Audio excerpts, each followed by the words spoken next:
Sedangkan hati adalah hakikat batin. Hati itu hakikat batin yang mampu memahami makna.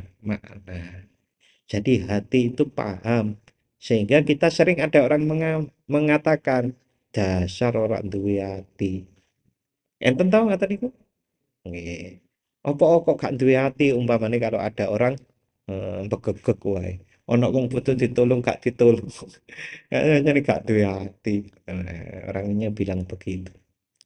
Hati itu mampu memahami makna. Nek wong antara wong liya kudune tolong menolong. Nah, ini namanya memahami makna. Sementara yang namanya sir atau rahasia, yaitu hakikat yang menerima, yang mampu menerima tajalli atau penampakan keagungan ilahi. Nggih.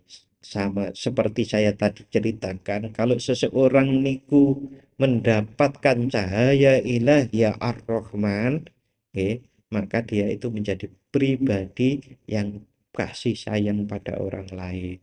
Kalau seseorang itu mendapatkan nur yang namanya al-alim, maka dia akan mampu menerima tajalli al-alim.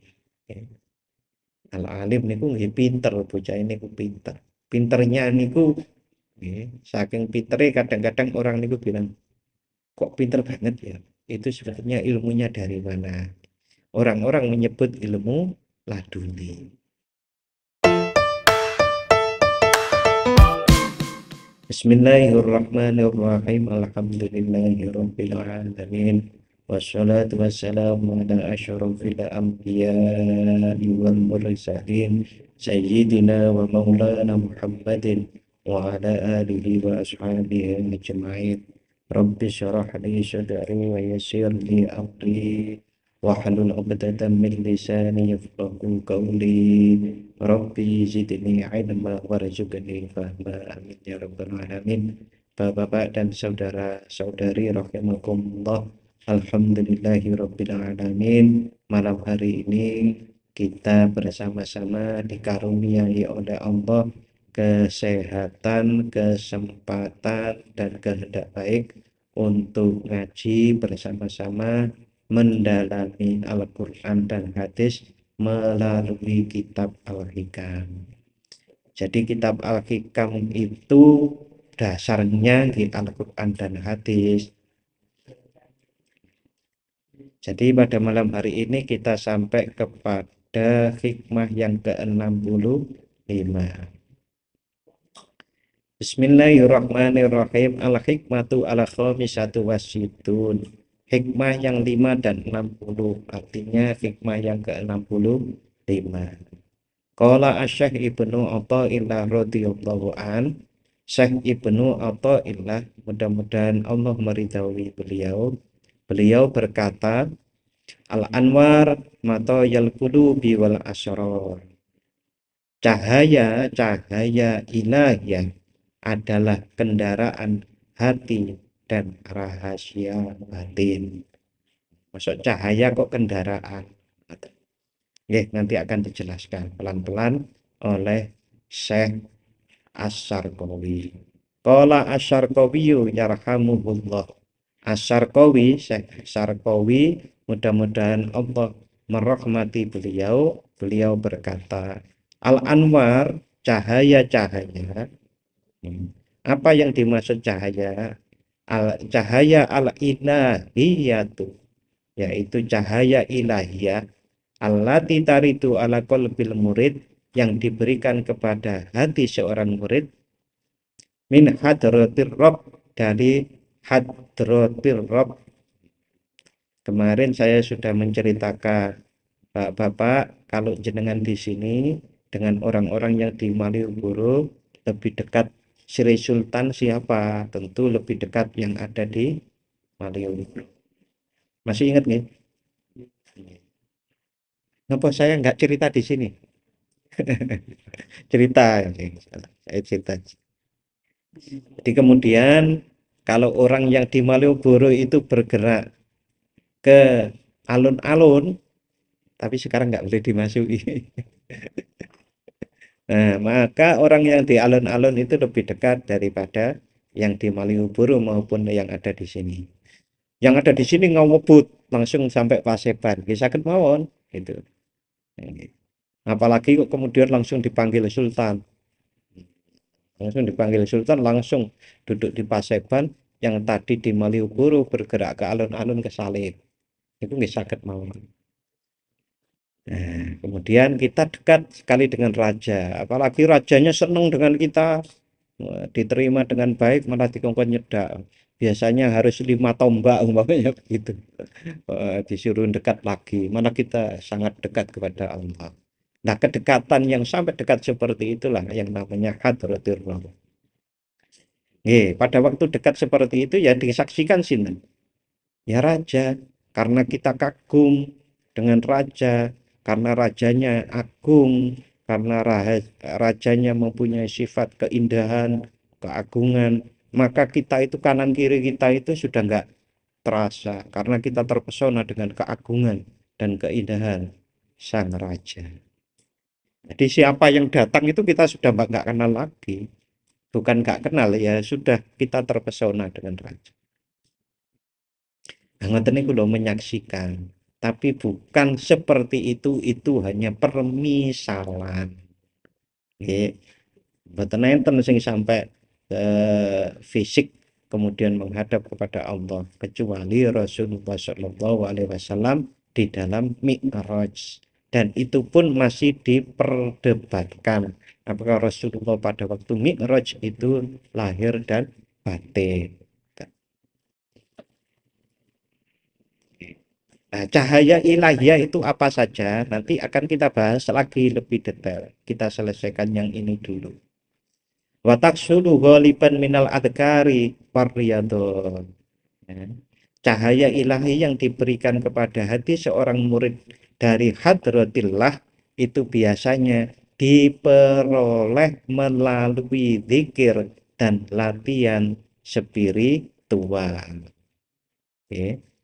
Biasanya diperoleh, sebetulnya bahasa diperoleh ini yang pas itu dihasilkan dari anugerah Allah yang biasanya karena orang ini ikhtiar untuk mendekatkan diri kepada Allah dengan cara zikir dan riyadhah spiritual, maka Allah berkenan memberikan anugerah nur atau al-anwar. Nah, disebut nur kayak kayak perempuan nggih. Kalau Anwar jadi laki-laki. Eh, Nur niku nopo? Oh dereng. Jadi ini dulu kita selesaikan. Nah, Al-Anwar yang namanya cahaya ilahi itu matoyal qulub adalah kendaraan hati. Tuwasfiluha ila matlubiha yang mengantarkan murid menuju tujuan yang diinginkan hati. Jadi hati itu bisa sampai kepada yang diinginkan oleh hati, kendaraannya adalah cahaya. Cahaya, gampangnya sebutnya cahaya iman, cahaya syukur, cahaya sabar, cahaya malu, cahaya haibah, merasakan haibatullah. Alladhi hiya mutawajjihatun. Alladhi hiya mutawajjihatun lahu, yaitu yang masuk ke dalam hadrat hadratillah dan hiya mutawajjihatun. Wa huwa dukhuluha hadrat wa huwa dukhuluha hadrat rabbi, yaitu yang masuk ke hadirat Tuhan wal qurbu minhu dan mendekat kepadanya. Mutawajjihatun itu menghadap. Ini belum ada bahasa Indonesianya. Menghadap kepada Allah. Kata usilil matiyati roqibaha ila matlubihi, sebagaimana kendaraan mengantarkan penumpangnya ke tempat tujuannya. Jadi hati itu dapat mendekatkan diri kepada Allah kalau dia mempunyai kendaraan yang namanya cahaya. Sementara yang disebut wal asror, rahasia-rahasia atau asror, aimatau yal asrori aidan, yaitu juga kendaraan bagi rahasia. Jam'u sirrin, asror itu jamak atau pluralnya dari sir, kata sir. Wahwa batinul kolbi. Jadi sir yang dinamakan sir itu adalah dalamnya hati, indah sufiyati menurut para ulama sufi. Wala iltifata liman ja'alahu ainal kolbi. Nah, dan tidak perlu memperhatikan kepada golongan atau orang yang menjadikan yang menyatakan bahwa rahasia adalah hati. Jadi Syekh Asy-Syarqawi ini yang namanya hati dengan sir ya tetap berbeda. Karena ada orang-orang yang mengatakan sir itu juga hati. Li'annahu khilafu istilahihim, karena itu bertentangan dengan istilah mereka. Niki agar lebih jelas saya kutipkan dari kitab Syarah Al-Hikam yang dikarang oleh Ibnu Ajibah. Beliau berpendapat cahaya adalah sebuah titik maknawi, bukan titik yang bisa dilihat indrawi, tapi maknawi. Jenengan seneng, seneng itu bisa dilihat dengan mata indra, boten. Jawabannya boten. Yang bisa dilihat niku tanda-tandanya. Kok mesem guyang guyu niku berarti lagi seneng. Tapi tidak setiap orang senyum guya guyu atine seneng, kan ngoten. Niku titik makna. Begitu juga iman begitu nggih. Niku cahaya iman, cahaya syukur. Ada orang mengatakan berkali-kali saya bersyukur kepada Allah, saya bersyukur kepada Allah. Nah, itu kan di lisannya, tapi belum tentu. Cahaya adalah atau nur adalah sebuah titik maknawi yang muncul dalam hati seorang hamba dari makna suatu nama atau sifat Allah. Umpamanya cahaya yang diberikan oleh Allah kepada seseorang itu cahaya dari sifat Ar-Rahman, maka dia itu merasakan kasih sayang Allah. Kok merasakan kasih sayang Allah? Ngeten Bapak Ibu. Cahaya yang masuk ke dalam hati seseorang niku sebetulnya adalah diterima oleh hati yang dibersihkan. Tutupnya hati itu diantaranya adalah keserakahan, kekufuran, keirian, kedengkian, kesombongan, itu tutup hati. Saat hati itu dibersihkan dari hal-hal seperti itu, maka dia bisa menangkap cahaya itu.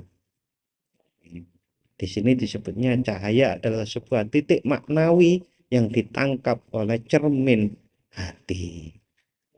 Nah, cahaya niku sing maringi sinten? Sumber cahaya dari segala cahaya adalah Allah Subhanahu wa taala. Cuma yang maringi kepada kita itu siapa? Bisa jadi itu malaikat yang diutus oleh Allah membawa ilmu kepada kita. Bisa jadi itu adalah pemahaman yang diletakkan oleh Allah dalam dada kita. Loh, malaikat, kemudian pemahaman. Nah, itu cahaya sanes. Niku pantulan cahaya. Sebagaimana jenengan kita semua kan memahami, nggih. Mungkin dulu kita nggak memahami bahwa bulan itu bukannya mempunyai cahaya sendiri, tapi bulan itu adalah memantulkan dari cahaya matahari. Cahaya matahari dipantulkan oleh bulan. Begitu juga bintang. Maka dalam tafsir Sufi, termasuk oleh tafsir oleh Imam Ghazali di dalam kitab Mishkatul Anwar, Sing itu adalah kitab yang khusus membahas Quran surat An-Nur ayat 35. Allahu nurus samawati wal ard. Yang ada nurun ala nur. Nama kitabnya Miskatul Anwar. Terjemahannya sampun buahnya. Jenengan nanti kalau ingin cari ditulis di Google. Terjemah kitab Miskatul Anwar PDF. Nah, itu buahnya. Nanti saya tunjukkan sebagian. Nah, kemudian kalau orang itu mendapatkan cahaya ilmu dari Allah, setitik cahaya dari Allah Subhanahu wa taala, wonge nggih pinter ngoten niku, Pak. Pinter. Bayangannya adalah kalau lautan seluruh dunia itu adalah seluas itu. Mungkin yang diberikan kepada orang-orang tertentu, mungkin termasuk kita itu adalah satu tetes yang dibagi lagi itu. Itu wis minteri wonge kalau cahaya. Cahayanya yang diberikan cahaya sifat al-alim itu yang maha pandai. Nah, niki yang menarik Bapak Ibu. Yang pengaruhnya menyebar ke seluruh keberadaan diri. Jadi titik cahaya maknawi itu berpengaruh kepada seluruh yang ada di dalam tubuh. Maka seseorang yang berzikir kepada Allah dan pada waktu itu mendapatkan nur cahaya ilahiyah, maka badannya bisa bergetar. Badannya bergetar, hatinya bergetar. Pernah mengalami? Pernah mengalami dereng? Nek bergetar badannya sering nggih? Nggih.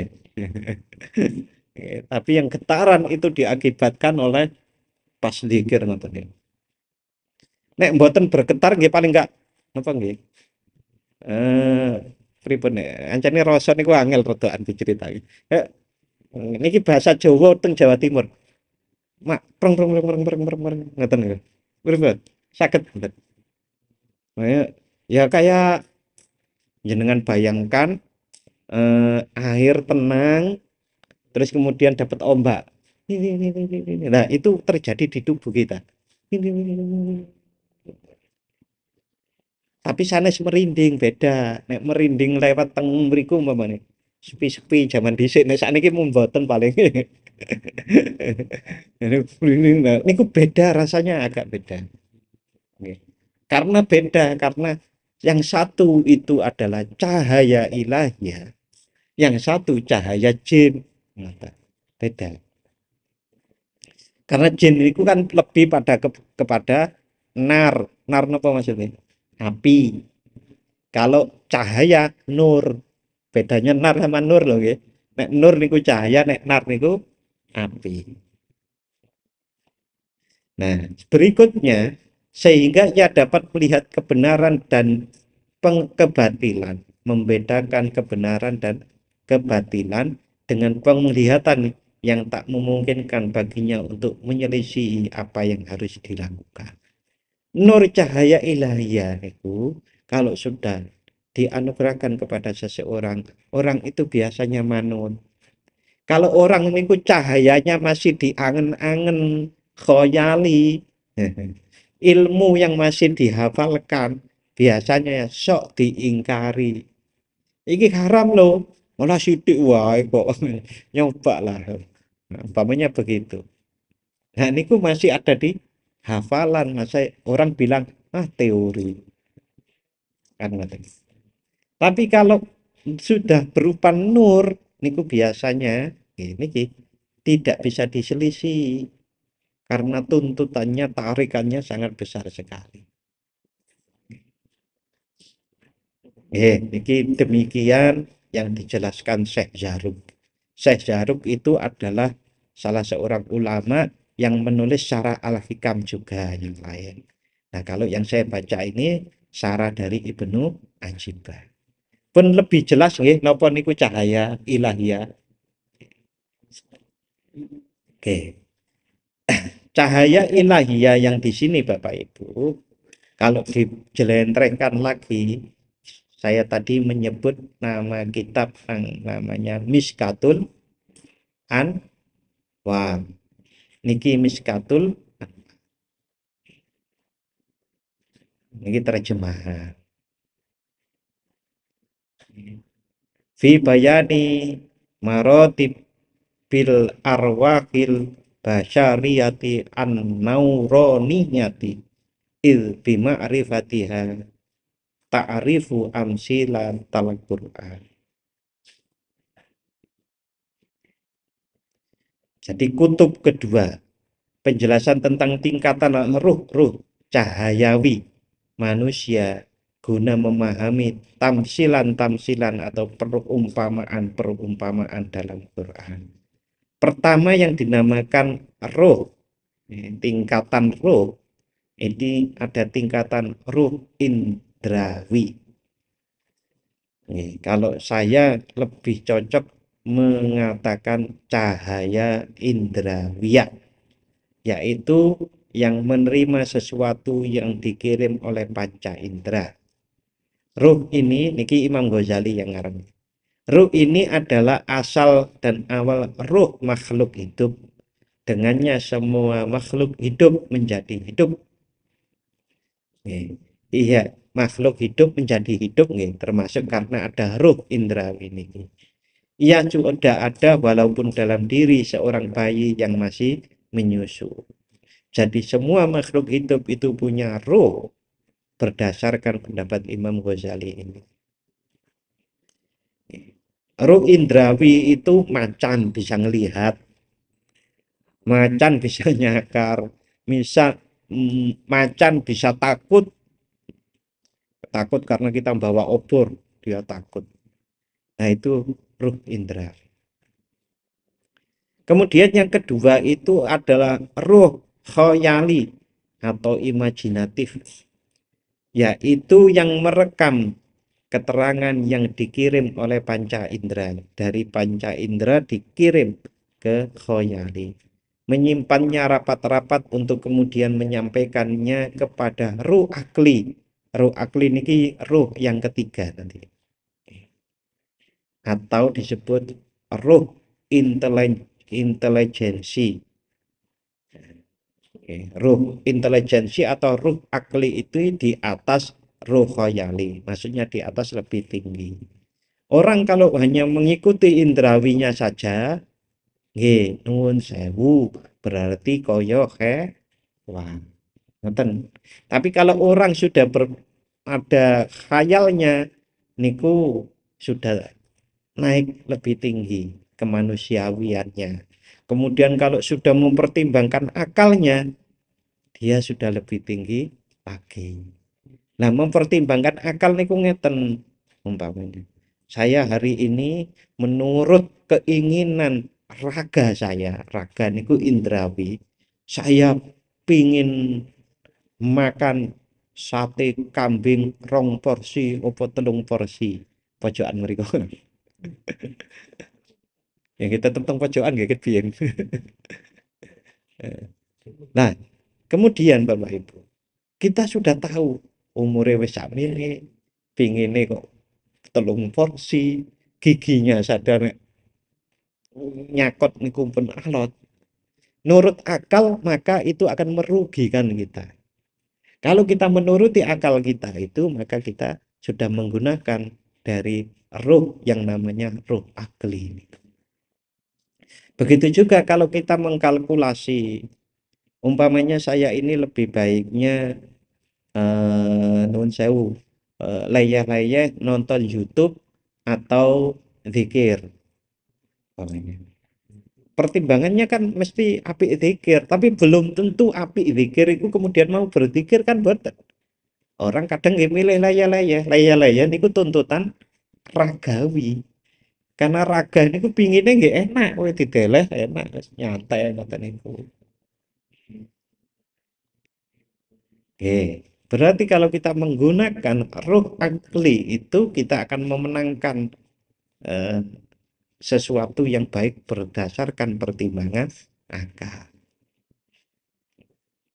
Ruh khoyali ini belum ada pada diri bayi yang masih menyusu di awal pertumbuhannya, karena itulah pada kalanya ia menggemari sesuatu dan ingin memegangnya, tetapi segera melupakannya bila disembunyikan darinya. Ia pun tak mempunyai keinginan untuk kembali kepadanya, gampang lali, gampang dilimpek ke bocah cilik. Hal ini berlangsung sampai ia sudah mulai tumbuh menjadi agak besar, yakni pada saat ia sudah mulai tumbuh menjadi agak besar, yakni pada saat ia menangis bila benda tersebut disembunyikan darinya. Setelah itu ia akan memintanya kembali disebabkan masih tersimpannya gambaran tentang benda itu diingatannya atau dalam khayalnya. Ruh khoyal ini ada kalanya dimiliki oleh beberapa jenis binatang, tapi tidak oleh semua binatang. Tidak dimiliki sebagai contoh oleh binatang laron yang terjun ke dalam api atau pelita disebabkan kegemarannya yang sangat pada cahaya siang hari. Laron itu mboten punya cahaya khoyali. Jadi nek enten wong kok bolak-balik kepleset, gak sholat subuh. Ini kaya laro. Ia mengira bahwa pelita adalah sebuah lubang kecil yang menuju arah cahaya tersebut. Laron niku ngoten niku. Lalu ia menjatuhkan dirinya ke sana dan merasakan kesakitan. Akan tetapi jika ia masih bisa selamat dan menjumpai sinar itu lagi dalam kegelapan, ia tak ragu-ragu untuk mengulangi lagi perbuatannya sekali, dua kali, dan seterusnya.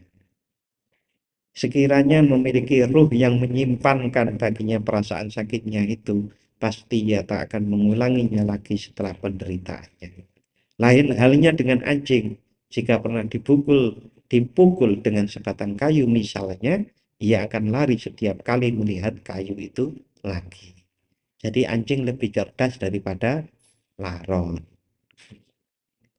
Oke, yang ketiga adalah ruh akli. Tadi sudah diungkap sedikit di atas tadi, atau intelijensi, yaitu yang dapat mencerap makna-makna di luar indera dan khayal. Ruh ini adalah substansi manusiawi yang hanya khusus ada pada manusia, tidak pada hewan ataupun anak kecil. Jangkauan pencerapannya adalah pengetahuan doruri atau aksiomatis dan universal, pengetahuan pasti. Pengetahuan doruri ini pengetahuan yang pasti.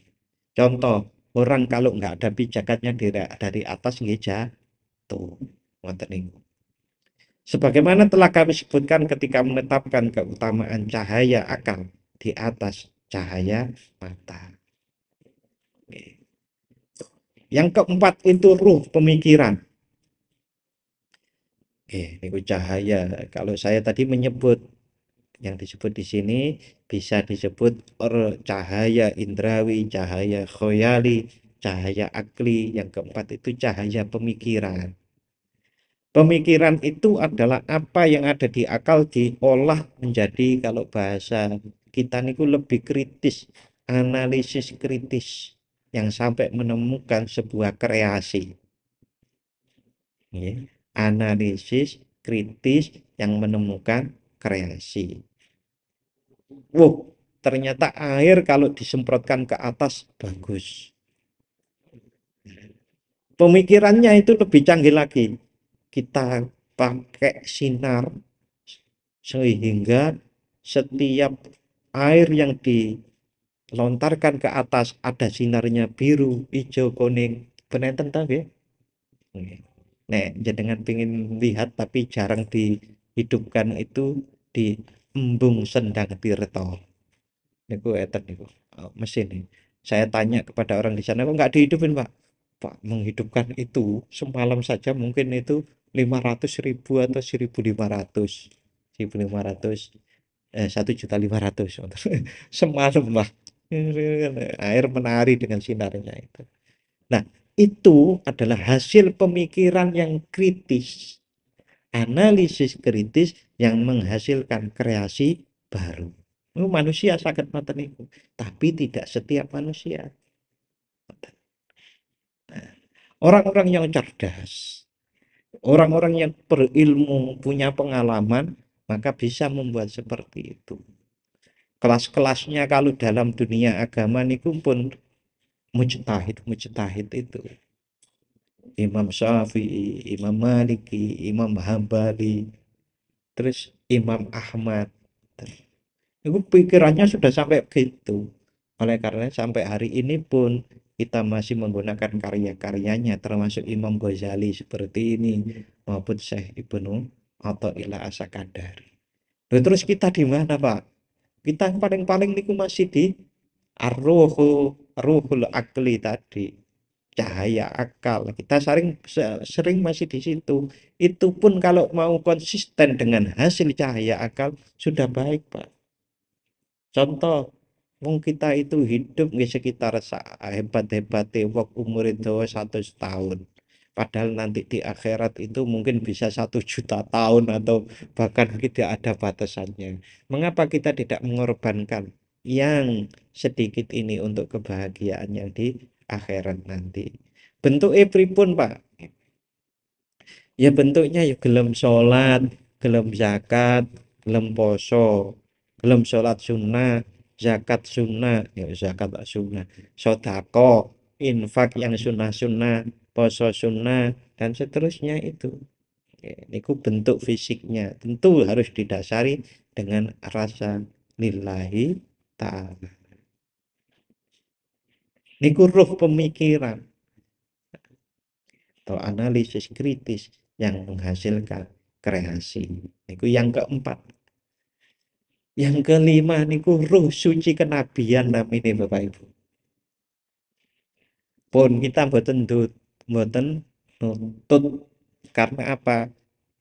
Nabi niku pun mboten enten sesudah Rasulullah Muhammad Shallallahu Alaihi Wasallam. Ya kita ya nuntutnya ya jadi umatnya begini. Sapol-poleh ya itu tadi.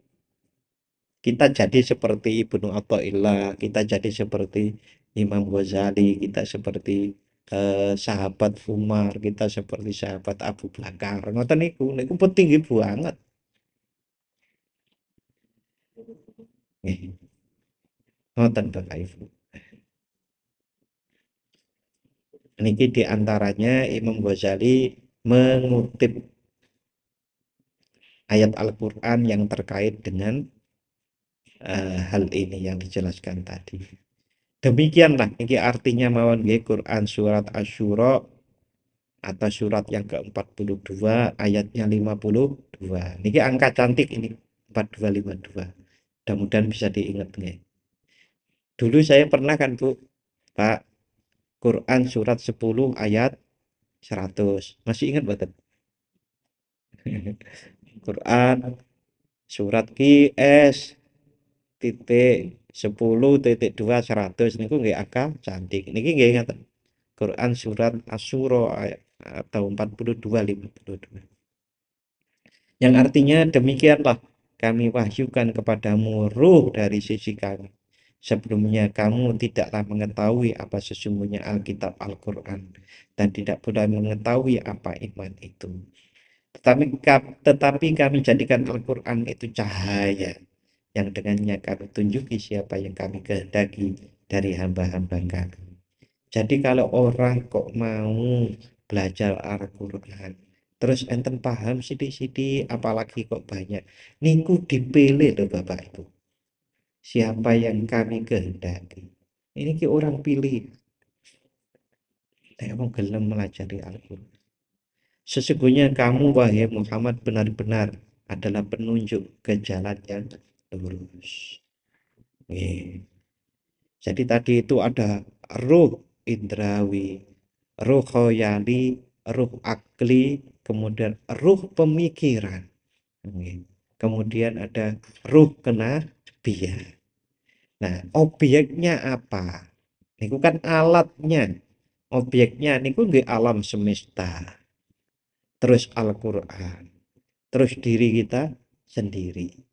Mikirnya monggo menggunakan indera saja, menggunakan khayal, atau menggunakan akal, atau sampai akal kritis, analisis kritis yang menghasilkan kreasi, atau sampai ruh kenabian. Objeknya apa? Alam. Alam itu berkali-kali kalau diseriusi, maka dia akan menunjukkan aku ini gawenane Allah loh. Ngoten itu. Loh, pripun Pak niku contoh. Contohnya kan banyak ilmuwan yang masuk Islam. Profesor embriologi, profesor kelautan, profesor geologi, profesor mumi yang menyelidiki mumi Firaun. Itu kan kemudian menghasilkan yang namanya mereka hidayah. Bapak Ibu dan saudara-saudara rahimakumullah, kita kembali kepada Al-Hikam. Niku menjelaskan tentang nur atau cahaya. Kemudian tadi ada istilahnya nur atau cahaya ilahi, itu adalah kendaraan bagi hati untuk mendekatkan diri pada Allah. Yang disebut kendaraan itu adalah yang bisa dinaiki, intinya mengantarkan kita pada tujuan. Sedangkan hati adalah hakikat batin. Hati itu hakikat batin yang mampu memahami makna. Jadi hati itu paham, sehingga kita sering ada orang mengatakan dasar orang duwe hati. Enten tahu nggak tadi? Nggih. Apa kok gak duwe ati, umpamane kalau ada orang begegek wae. Ana wong butuh ditolong gak ditolong. Kayaknya gak duwe ati. Orangnya bilang begitu. Hati itu mampu memahami makna. Nek wong antara wong liya kudune tolong menolong. Nah, ini namanya memahami makna. Sementara yang namanya sir atau rahasia, yaitu hakikat yang menerima, yang mampu menerima tajalli atau penampakan keagungan ilahi. Sama seperti saya tadi ceritakan, kalau seseorang niku mendapatkan cahaya ilahi ar-Rahman, maka dia itu menjadi pribadi yang kasih sayang pada orang lain. Kalau seseorang itu mendapatkan nur yang namanya al-alim, maka dia akan mampu menerima tajalli al-alim. Al-alim niku nggih pinter, bocah ini niku pinter. Pinternya niku nggih, saking pintere kadang-kadang orang niku bilang, kok pinter banget ya. Itu sebetulnya ilmunya dari mana? Orang-orang menyebut ilmu laduni. Sihir lebih halus dan lebih jernih daripada hati. Tetapi keduanya adalah nama lain daripada roh. Nama lain roh. Sir. Tetapi Syekh Asy'arqawi nggak sepakat yang namanya sir itu disamakan dengan hati. Tetapi kalau Syekh Ibnu Ajibah ini lebih mengatakan yang namanya sir itu nama lain dari roh.